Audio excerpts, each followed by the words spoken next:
রোববার 29 সেপ্টেম্বর পৃথিবীর আকাশে এক বিরল দৃশ্য দেখা যাবে। দুটি চাঁদ দীর্ঘ 2 মাস এই চাঁদটি পৃথিবীর চারদিকে প্রদক্ষিণ করবে। প্রশ্ন হলো এরপর এটি কোথায় যাবে, কিংবা একসাথে 2 চাঁদ পৃথিবীবাসীর জন্য সুসংবাদ নাকি দুঃসংবাদ। 29 সেপ্টেম্বর থেকে পৃথিবীতে নতুন আরও একটি চাঁদ দেখা যাবে বলে নিশ্চিত করেছেন জ্যোতির্বিজ্ঞানীরা। space.com প্রতিবেদন থেকে জানা যায়, নতুন চাঁদটি মূলত একটি ছোট গ্রহাণু যার নাম 2024 PT5। 29 সেপ্টেম্বর থেকে 25 নভেম্বর পর্যন্ত দেখা মিলবে দ্বিতীয় চাঁদের। এই গ্রহাণুটির নাম দেওয়া হয়েছে মিনিমুন। 29 সেপ্টেম্বর পৃথিবীর কক্ষপথে প্রবেশ করবে এটি। 2 মাস পৃথিবীর কক্ষপথ থেকে আবার নিজের কক্ষপথে চলে যাবে 25 নভেম্বর। আসলে এটি পৃথিবীকে কেন্দ্র করে ঘুরবে ঠিকই, তবে এটি গ্রহাণুটির স্বাভাবিক প্রক্রিয়া, অর্থাৎ আলাদাভাবে পৃথিবীর কক্ষপথে ঢুকবে না, বরং সেটির কক্ষপথটাই এমন যে পৃথিবীর পাশে দিয়ে যেতে হবে। তবে খালি চোখে নয়, কমপক্ষে 30 ইঞ্চি ব্যাসের শক্তিশালী টেলিস্কোপের মাধ্যমে এটিকে দেখা যাবে। অপেশাদার টেলিস্কোপ বা দূরবীন দিয়ে 2024 PT5 নামের এই গ্রহাণুটিকে দেখা যাবে না বলেও জানিয়েছেন গবেষকরা। জ্যোতির্বিজ্ঞানীদের মতে এই মিনি মুনটি মূলত একটি গ্রহাণু, যা অর্জুন গ্রহাণু বেল্টের অংশ।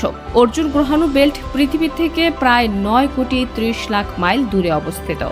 এই গ্রহাণু বেল্টে থাকা বিভিন্ন গ্রহাণু সূর্যকে প্রদক্ষিণ করে, আর এ ধরনের কিছু গ্রহাণু পৃথিবীর কক্ষপথের কাছাকাছি চলে আসে। মিনি মুনও তেমনি একটি গ্রহাণু, যা 2 মাসের জন্য পৃথিবীর আকাশে চাঁদের মতো দৃশ্যমান হবে।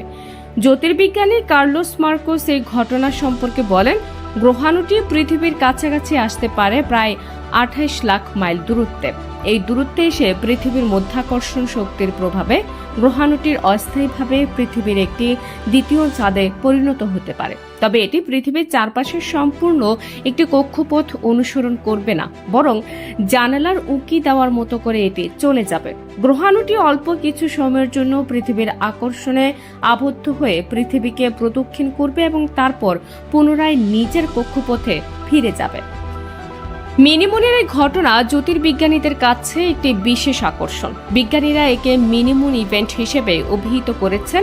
এ ধরনের ঘটনা তখনই ঘটে যখন কোনো গ্রহাণু পৃথিবীর প্রায় 28,00,000 মাইল দূরত্বে চলে আসে।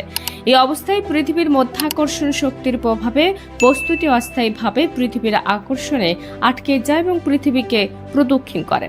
এর আগেও এ ধরনের মিনিমুনের ঘটনা ঘটেছে, তবে প্রতিবারই এগুলো অস্থায়ীভাবে পৃথিবীকে প্রদক্ষিণ করে এবং কিছুদিনের মধ্যেই আবার নিজের কক্ষপথে ফিরে যায়।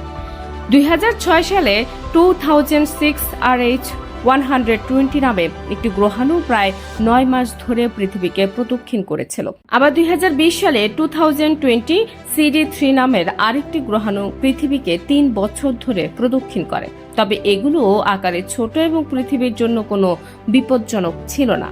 নতুন এই মিনিমুনও পৃথিবীর জন্য কোনো হুমকি নয়। এটি আকারে ছোট এবং পৃথিবীর বায়ুমণ্ডলে প্রবেশ করার মতো কোনো সম্ভাবনাও নেই। পৃথিবীকে কিছুদিন প্রদক্ষিণ করার পর এটি আবার নিজের কক্ষপথে ফিরে যাবে। জ্যোতির্বিজ্ঞানীদের মতে এ ধরনের মিনিমুনের ঘটনা মহাকাশ গবেষণার জন্য নতুন নতুন তথ্য উন্মোচন করতে সহায়তা করে।